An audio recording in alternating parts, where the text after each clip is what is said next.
Assalamualaikum warahmatullahi wabarakatuh. Bismillahirrahmanirrahim. Alhamdulillahirabbil alamin. Assalatu wassalamu ala sayyidina Muhammadin wa ala alihi wa sahbihi ajmain, amma ba'du. Yang saya hormati, ta'zimi pengasuh Pondok Pesantren Zainul Hasan Genggong, Kiai Haji Muhammad Hasan Mutawakil Alallah SHMM. Yang saya hormati Rektor Universitas Islam Zainul Hasan Genggong, Bapak Dr. Abdul Aziz Wahab MAG. Yang saya hormati Dekan Fakultas Syariah, Bapak Dr. Imam Syafi'i MH. Yang saya hormati Ketua Program Studi Perbandingan Madhab, Bapak Ramdan Wagianto MH. Yang saya hormati Ibu Puput Lestari MHum selaku dosen pengampu mata kuliah ilmu tafsir. Langsung saja saya akan menjelaskan tentang metodologi ilmu tafsir, yaitu cara mengetahui ilmu tafsir, cara mempelajari atau metode apa yang pantas digunakan, yang baik digunakan dalam belajar memahami ilmu tafsir.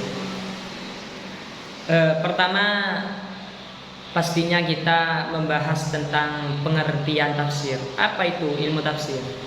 Kata tafsir berasal dari kata al-fas, yang berarti penjelasan atau keterangan. Jadi kata tafsir ini berasal dari kata al-fas.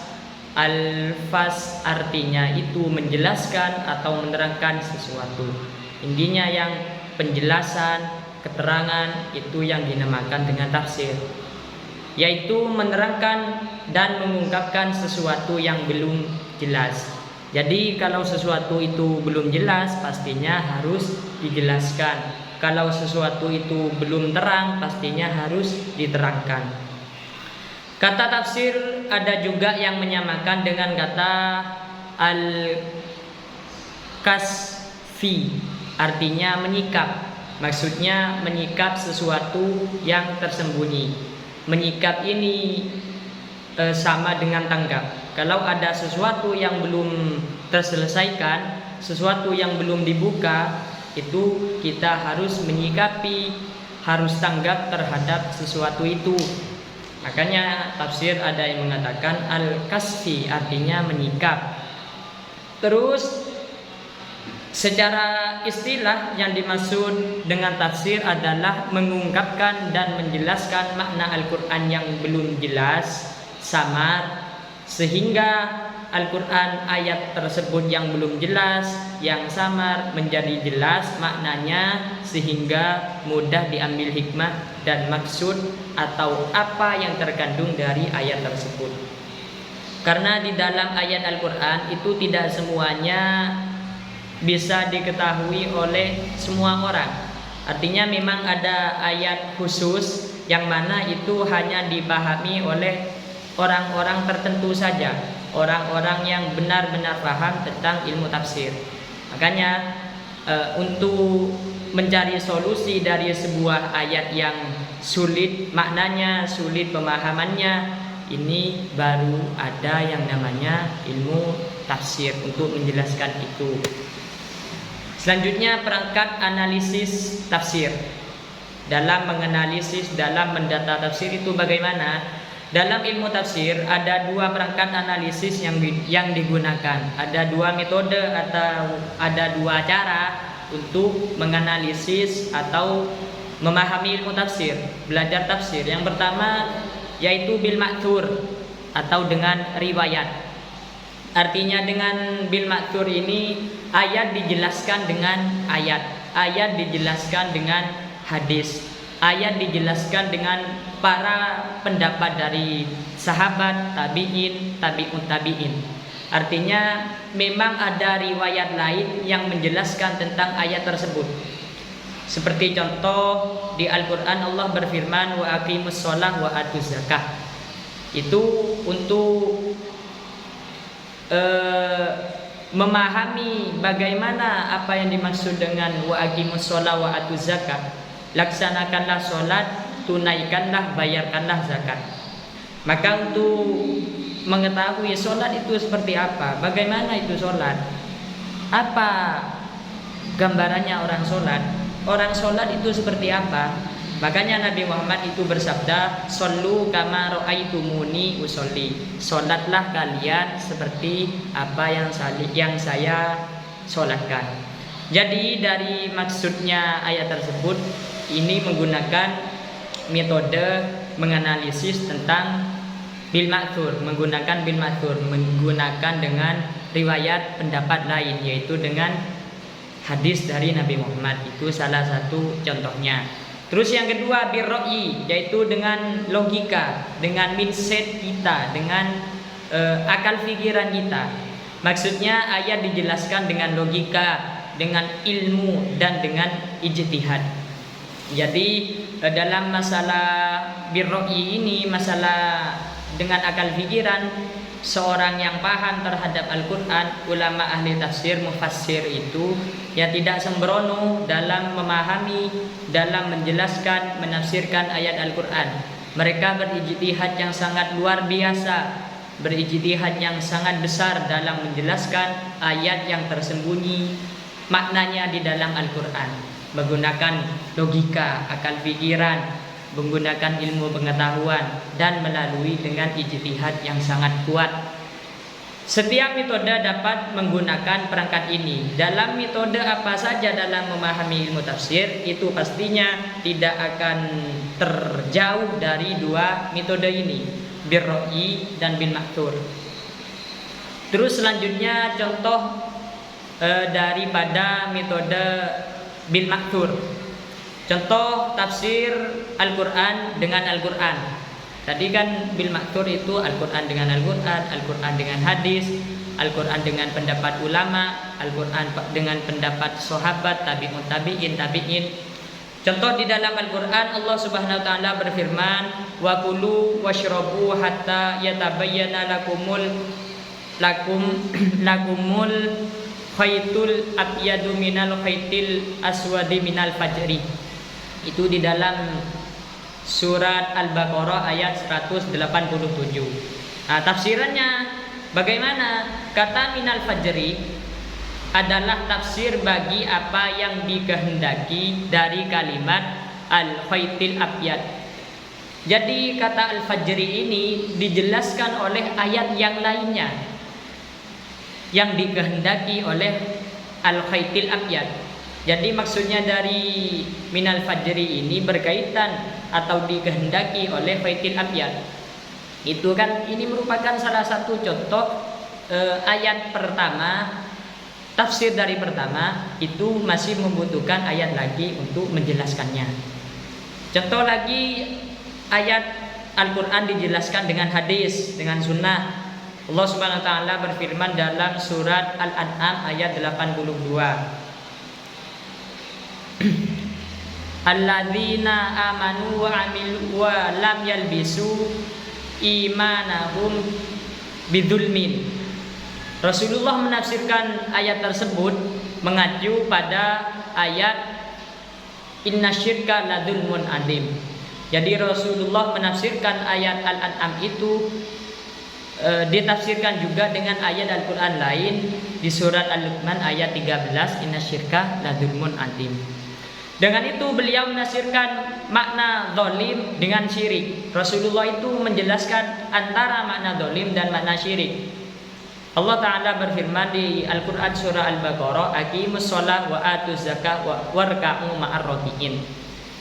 Artinya dirikanlah sholat, tunaikanlah zakat, dan ruku'lah beserta orang-orang yang ruku'.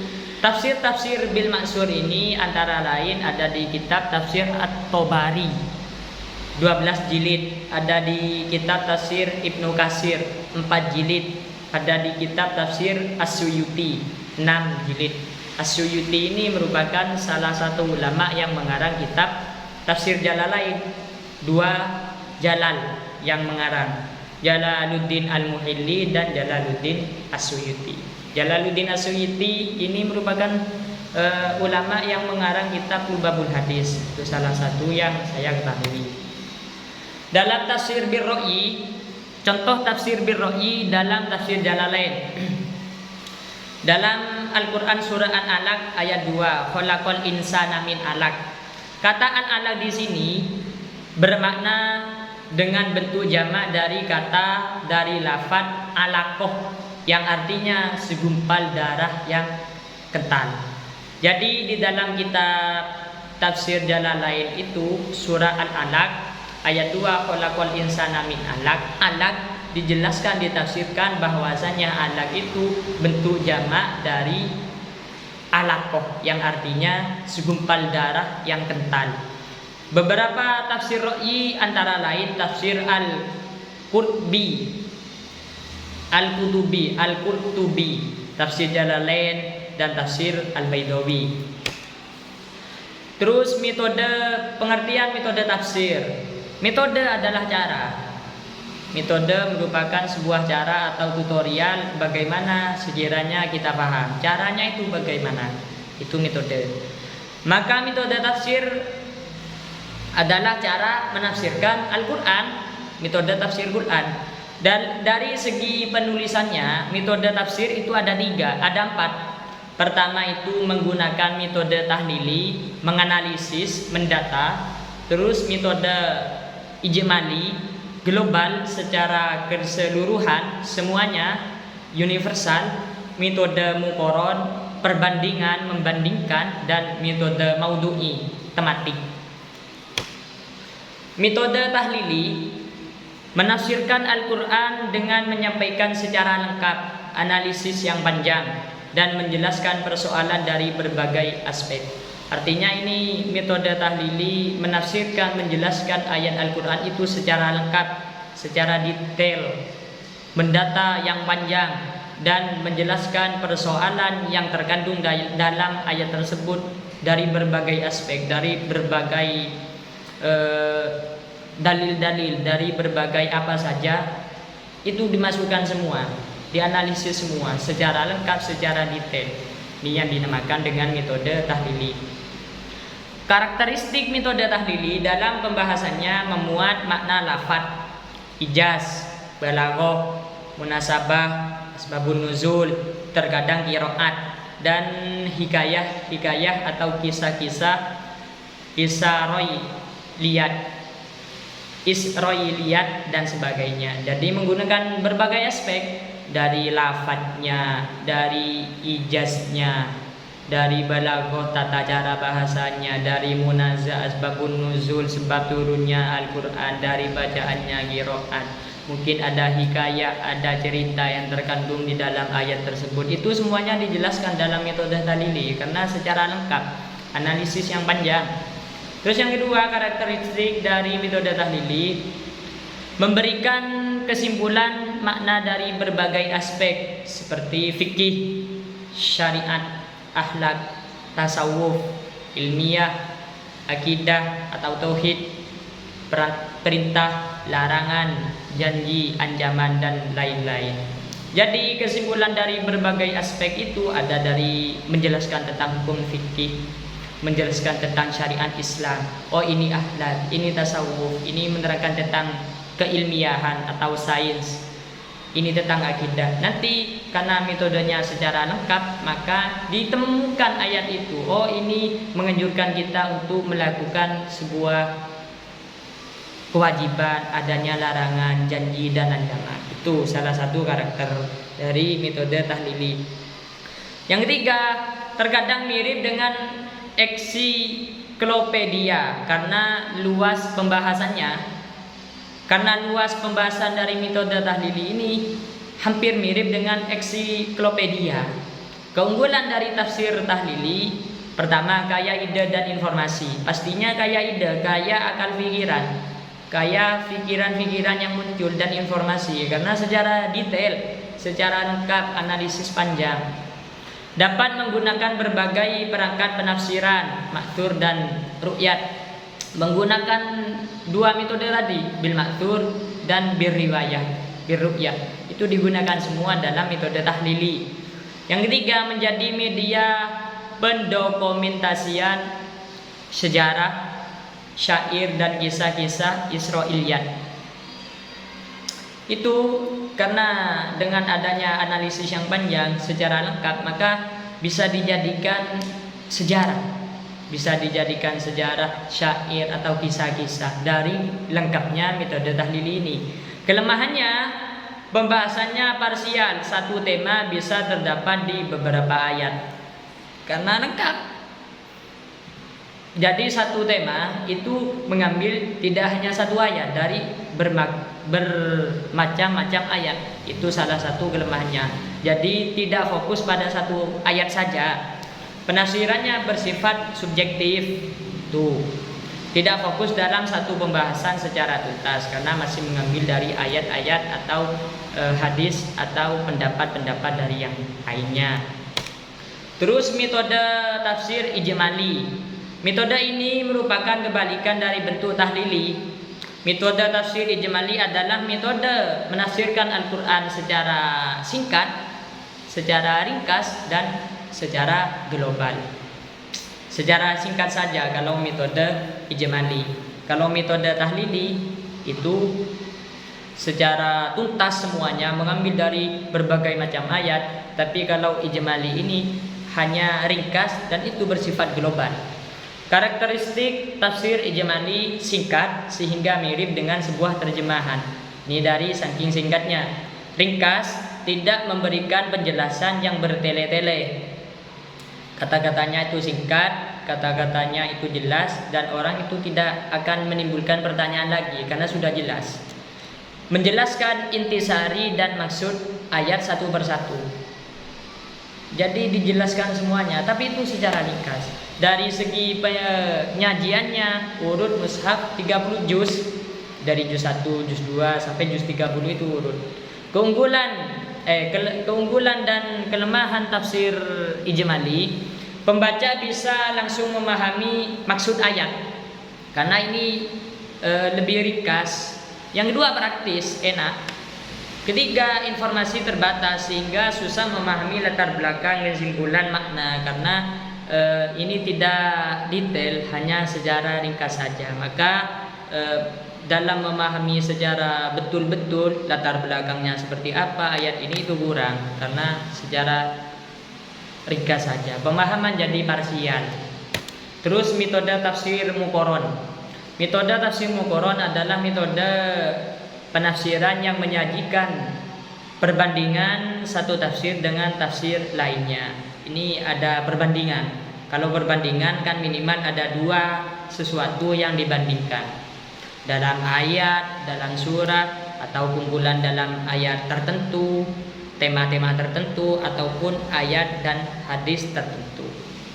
Jadi ini bersifat tertentu dan itu dibandingkan.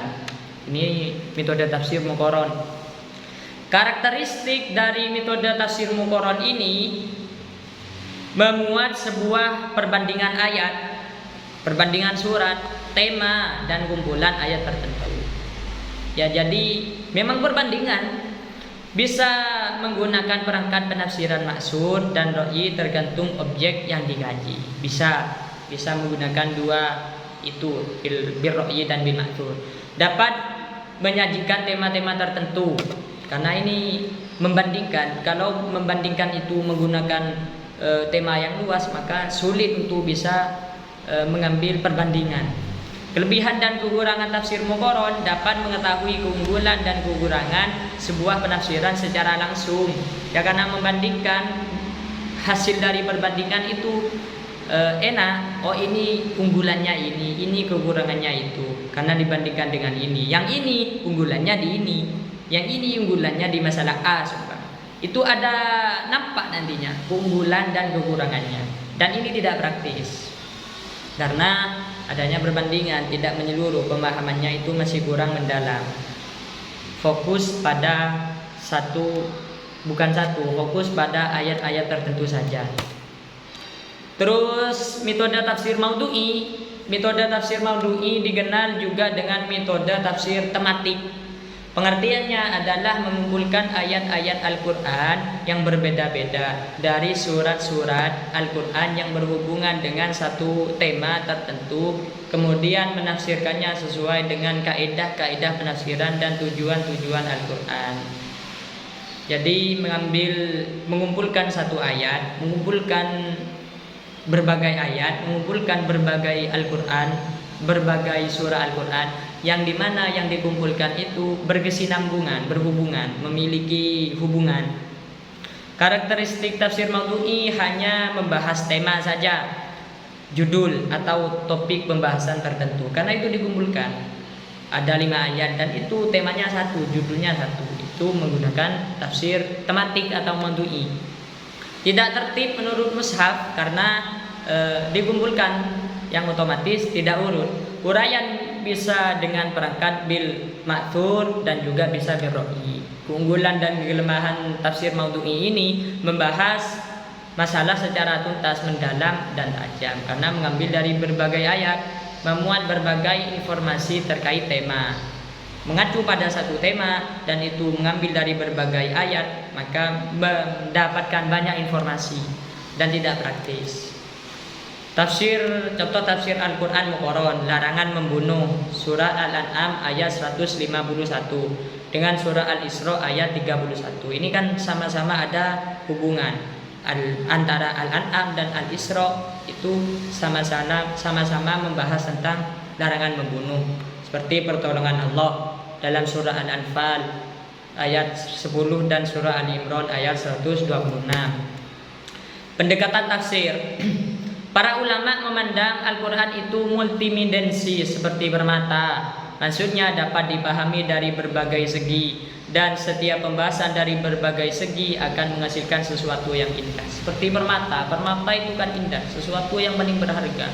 Dan multidimensi, artinya multidimensi itu bisa dari berbagai aspek, dari manapun itu Al-Quran bisa, dan hasilnya akan membentuk sesuatu yang indah. Maka itu yang dimaksud multimedia permata. Pendekatan tafsir adalah alat analisis yang mempengaruhi perspektif dalam melakukan penafsiran. Jadi alat mendata, alat mengecek, menganalisis dalam melakukan sebuah penafsiran, itu yang dimaksud dengan pendekatan tafsir. Setiap pendekatan akan menyebabkan corak dalam penafsiran. Karena setiap sesuatu itu pasti ada bekasnya, maka dalam pendekatan sebuah tafsir itu juga akan menyebabkan corak dalam penafsiran. Corak tafsir maksudnya adalah karakteristik dan kecenderungan umum yang tergambar dari sebuah tafsir. Setidaknya 5 corak. Corak fikih, corak sufi, orang yang ahli tasawuf, corak falsafi, orang yang ahli filsafat, corak ilmi, orang yang ahli sains, ilmu pengetahuan, corak adabi ijtimai, ini menerangkan tentang kemasyarakatan, sosial masyarakat. Ini saja yang dapat saya sampaikan, mudah-mudahan ada manfaatnya bagi kita semuanya. Afwan minni, wassalamualaikum warahmatullahi wabarakatuh.